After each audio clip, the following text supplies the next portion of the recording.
Hi friends, ഇന്നത്തെ വീഡിയോയിൽ നമ്മൾ ഉണ്ടാക്കാൻ പോകുന്നത് നമ്മുടെ നാട്ടിൽ എല്ലാവർക്കും അറിയാവുന്നൊരു പഴയ രുചിക്കൂട്ടാണ്. അപ്പം പുളിയും കയ്പും മധുരവും ചേർന്നിട്ടുള്ളൊരു സ്പെഷ്യൽ കറിയാണ് ഉണ്ടാക്കാൻ പോകുന്നത്. നെല്ലിക്ക കറിയാണിത്. അപ്പോൾ ഇതെങ്ങനെ തയ്യാറാക്കുന്നതെന്ന് കാണാം. ഈ കറി നമ്മൾ വളരെ കുറച്ച് ചേരുവകൾ ചേർത്തിട്ടാണ് തയ്യാറാക്കി എടുക്കുന്നത്. അതുകൊണ്ട് തന്നെ ഇത് നാടൻ സിമ്പിൾ റെസിപ്പിയാണിത്. അപ്പോൾ അതിന് വേണ്ടി ഒരു 10 നെല്ലിക്ക എടുത്ത് വെച്ചിട്ടുണ്ട്. നന്നായിട്ട് കഴുകിയതിന് ശേഷമാണ് എടുത്ത് വെച്ചിരിക്കുന്നത്. അതിനുശേഷം നമുക്കിത് വേവിച്ചെടുക്കണം. ഞാനിപ്പോൾ ഒരു ചെറിയ കുക്കറിനകത്തേക്ക് ഇട്ട് കൊടുത്തിട്ടുണ്ട്. ഇതിലേക്ക് നെല്ലിക്ക വേവാൻ ആവശ്യമായിട്ടുള്ളൊരു 1/2 കപ്പ് വെള്ളം ഒഴിച്ചു കൊടുത്തു. അതിനുശേഷം നമുക്കിത് അടച്ച് വെച്ച് വേവിക്കാം. ഒരു വിസിലിൽ തന്നെ ഇതിൻ്റെ വേവ് റെഡിയായിട്ട് കിട്ടും. കുക്കറിൻ്റെ വിസിലിൻ്റെ ചൂട് കുറഞ്ഞതിന് ശേഷം തുറന്ന് നോക്കിയതാണ്. അപ്പോൾ നന്നായിട്ട് തന്നെ വെന്തിട്ടുണ്ട്. ഇതുപോലെ വിട്ട് വന്നിട്ടുണ്ട് നെല്ലിക്കയുടെ ഇതളുകൾ. അപ്പോൾ തണുക്കാൻ വേണ്ടി നമുക്കിതൊരു സൈഡിലേക്ക് മാറ്റി വെക്കാം. ഈ സമയം നമുക്ക് മിക്സിയുടെ ചെറിയ ജാറിലേക്ക് 1/2 കപ്പ് അളവിൽ തേങ്ങ ചിരകിയത് ഇട്ട് കൊടുത്തിട്ടുണ്ട്. ഇനി 2 ചെറിയുള്ളി ചേർത്ത് കൊടുക്കാം. 3 വെളുത്തുള്ളി അല്ലിയും ചേർത്ത് കൊടുത്തിട്ടുണ്ട്. 1/2 ടീസ്പൂൺ അളവിൽ ജീരകം ചേർത്ത് കൊടുക്കാം. ഇനി നമുക്കിത് അരയ്ക്കാൻ ആവശ്യമായിട്ടുള്ള വെള്ളം ഒഴിച്ച് കൊടുക്കണം. 2 ടേബിൾ സ്പൂൺ അളവിൽ വെള്ളം ഒഴിച്ച് കൊടുക്കുകയാണ്. അതിനുശേഷം നമുക്കിത് നന്നായിട്ട് തന്നെ അരച്ചെടുത്തിട്ട് വരാം. ഇനി നമുക്കൊരു മൺചട്ടി അടുപ്പിൽ വെക്കാം. ഇതിലേക്ക് 1.5 ടേബിൾ സ്പൂൺ അളവിൽ വെളിച്ചെണ്ണ ഒഴിച്ച് കൊടുത്തിട്ടുണ്ട്. വെളിച്ചെണ്ണ നന്നായിട്ട് ചൂടായി വന്നതിന് ശേഷം 1/4 ടീസ്പൂൺ അളവിൽ ഉലുവ ചേർത്ത് കൊടുത്തു. ഉലുവ നന്നായിട്ട് ചൂടായി വരുന്ന സമയത്ത് നമുക്കിതിലേക്ക് ചെറിയുള്ളി ഇട്ട് കൊടുക്കാം. ഒരു 10 ചെറിയുള്ളി നന്നായിട്ട് വൃത്തിയാക്കിയതിന് ശേഷം ഇതിലേക്ക് ഇട്ട് കൊടുത്തിട്ടുണ്ട്. നന്നായിട്ടൊന്ന് വഴറ്റി കൊടുക്കാം.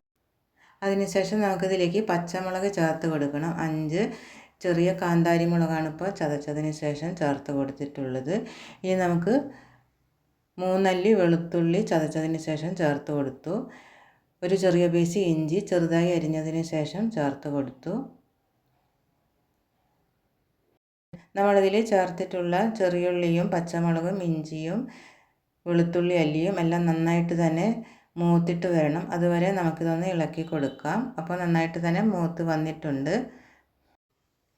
ഇനി നമുക്കിതിലേക്ക് കറിവേപ്പില ചേർത്ത് കൊടുക്കാം. ഒരു തണ്ടോട് കൂടിയിട്ടുള്ള കറിവേപ്പില ഇതിലേക്ക് ഇട്ട് കൊടുക്കുകയാണ്. അതിനുശേഷം നമുക്കിതിലേക്ക് 1/2 ടീസ്പൂൺ അളവിൽ മഞ്ഞൾപ്പൊടി ചേർത്ത് കൊടുത്തു. 1/4 ടീസ്പൂൺ അളവിൽ മുളക് പൊടി ചേർത്തു. 1/4 ടീസ്പൂൺ അളവിൽ തന്നെ ഉപ്പും കൂടി ഇതിലേക്ക് ചേർത്ത് കൊടുത്തിട്ടുണ്ട്. ഇനി നമുക്കിതിലേക്ക് നേരത്തെ വേവിച്ച് വെച്ചിട്ടുള്ള നെല്ലിക്ക കുരു കളഞ്ഞതിന് ശേഷം ഇതിലേക്ക് ചേർത്ത് കൊടുത്തിട്ടുണ്ട്. നന്നായിട്ട് തന്നെ നമുക്കിതൊന്ന് ഇളക്കി കൊടുക്കണം. തീ ലോ ഫ്ലെയിമിൽ വെച്ചിട്ട് നന്നായിട്ട് തന്നെ ഇളക്കി കൊടുത്തതിന് ശേഷം നമുക്കിതിലേക്ക് നേരത്തെ റെഡിയാക്കി വെച്ചിരുന്ന അരപ്പ് ഇതിലേക്ക് ഒഴിച്ച് കൊടുക്കാം. അരപ്പ് നമ്മളിതിലേക്ക് ചേർത്ത് കൊടുത്തതിന് ശേഷം 1/4 കപ്പ് അളവിൽ വെള്ളം മിക്സിയുടെ ഈ ജാറിലേക്ക് തന്നെ ഒഴിച്ചിട്ട് നമുക്കിതിലേക്ക് കറിയിലേക്ക് ഒഴിച്ച് കൊടുക്കാം. അതിനുശേഷം നന്നായിട്ട് തന്നെ നമുക്കിതൊന്ന് ഇളക്കി കൊടുക്കണം. ഇനി നമുക്കിത് 2 മിനിറ്റ് സമയം അടച്ച് വെച്ച് സൈഡിലേക്ക് മാറ്റി വെക്കാം. ഇനി കടുക് താളിച്ചിടണം. പാനിലേക്ക് 1 ടേബിൾ സ്പൂൺ അളവിൽ വെളിച്ചെണ്ണ ഒഴിച്ച് കൊടുത്തു. വെളിച്ചെണ്ണ ചൂടായതിന് ശേഷം 1/2 ടീസ്പൂൺ അളവിൽ കടുക് ചേർത്ത് കൊടുത്തു. കടുക് പൊട്ടി വന്നതിന് ശേഷം ഇതിലേക്ക് 1/2 ടീസ്പൂൺ അളവിൽ ജീരകം ചേർത്ത് കൊടുത്തു. 2 വറ്റൽമുളക് പൊട്ടിച്ചതിന് ശേഷം ചേർത്ത് കൊടുത്തു. കറിവേപ്പിലയും ചേർത്ത് കൊടുത്തു നമുക്ക് കറിയിലേക്ക് ഒഴിച്ച് കൊടുക്കാം. ഇതാ ഇപ്പോൾ നാടൻ നെല്ലിക്ക കറി റെഡിയായി കഴിഞ്ഞിട്ടുണ്ട്. ചൂട് ചോറിനൊപ്പം കഴിക്കാം. ചെറുപ്പത്തിൽ അമ്മ ഉണ്ടാക്കുന്ന ഈ കറി ചോറിനൊപ്പം കഴിച്ചിട്ടുള്ളതിനാൽ ആ രുചി ഇപ്പോഴും മനസ്സിൽ തന്നെയുണ്ട്. അപ്പോൾ നിങ്ങൾക്ക് റെസിപ്പി ഇഷ്ടമായെന്ന് വിചാരിക്കുന്നു. ഇഷ്ടമാവുകയാണെങ്കിൽ പ്ലീസ് ഒന്ന് ലൈക്ക് ചെയ്യാനും അതുപോലെ സബ്സ്ക്രൈബ് ചെയ്യാനും മറക്കരുത്. അടുത്ത നല്ലൊരു റെസിപ്പിയായി വരുന്നത് വരെ ബൈ. Thanks for watching.